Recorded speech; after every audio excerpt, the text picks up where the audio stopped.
Karen complained about cold coffee, then made racist remarks and got sued and banned. What happens when a simple complaint spirals into a public scandal? In a small, cozy coffee shop in downtown Seattle, the morning rush was in full swing. Baristas darted between steaming espresso machines and buzzing grinders, serving a line of customers that snaked out the door. The air smelled of roasted beans and fresh pastries, and chatter filled the room until a piercing voice cut through the hum. "This coffee is cold."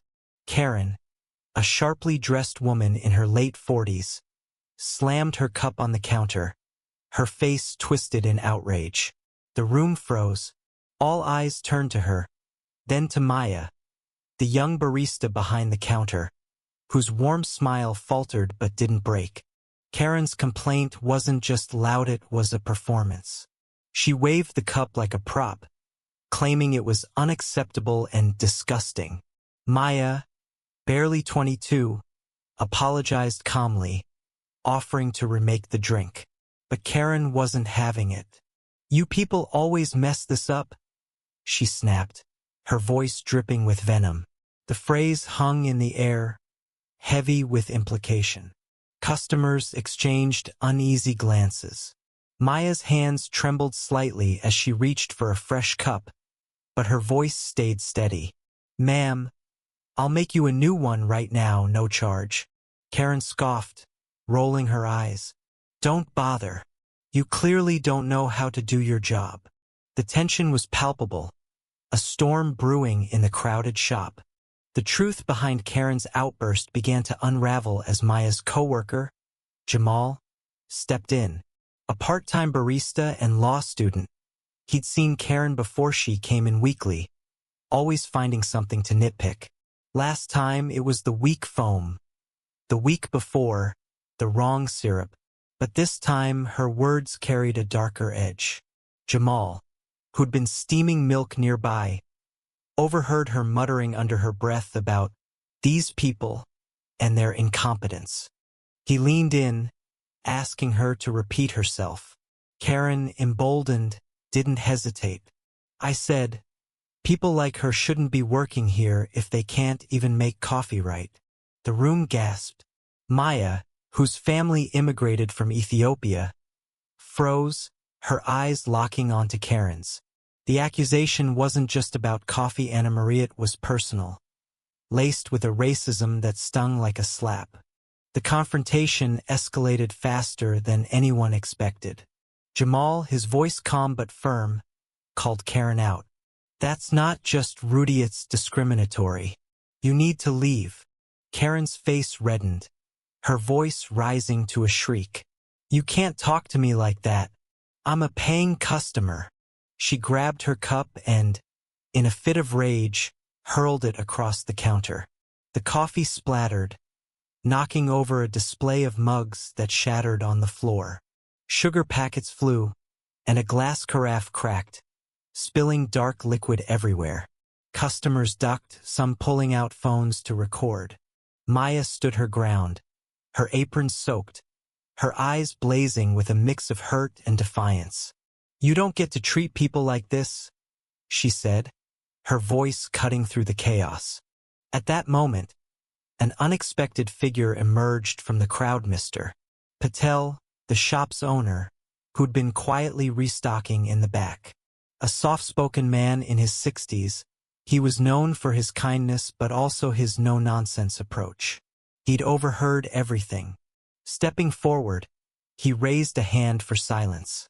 "Ma'am," he said to Karen, his voice steady but cold, "your behavior is unacceptable. You've insulted my staff and damaged my property.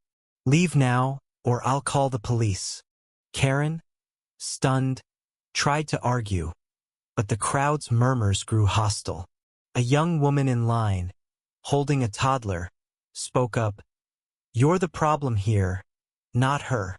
The twist was sharp. Karen, who'd expected support, found herself isolated.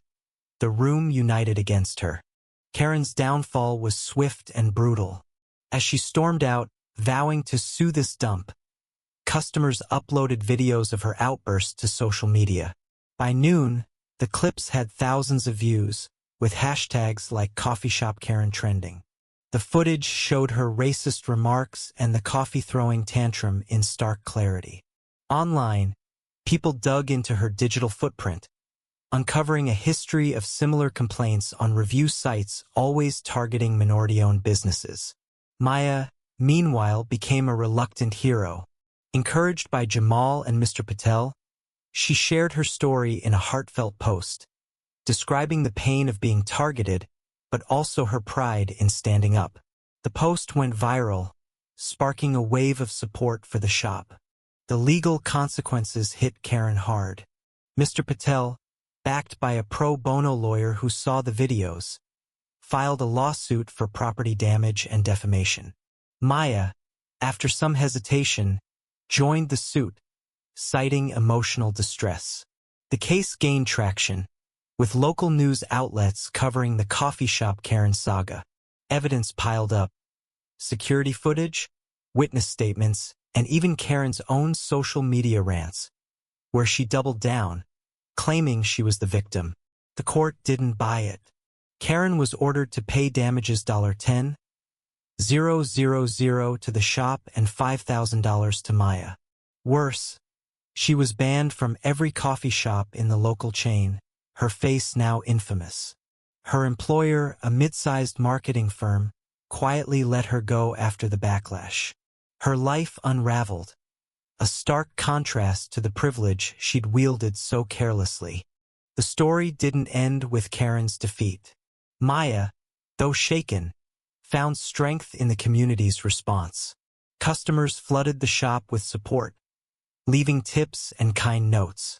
Mr. Patel used the lawsuit money to fund a scholarship for young baristas like Maya, helping them pursue their dreams. Jamal, inspired by the ordeal, started a blog about workplace discrimination, amplifying voices like Maya's. The coffee shop, once just a local spot, became a symbol of resilience, its chalkboard now proudly displaying a new message: brewed with love, served with respect.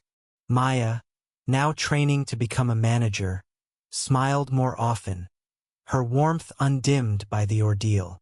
In the end, this wasn't just about a cup of coffee, it was about standing up to hate and reclaiming dignity.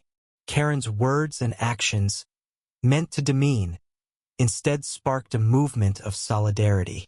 The shop thrived, its tables filled with people sharing stories of kindness and resistance. What do you think? Where do we draw the line between a complaint and a personal attack? Share your thoughts and let's keep this conversation brewing.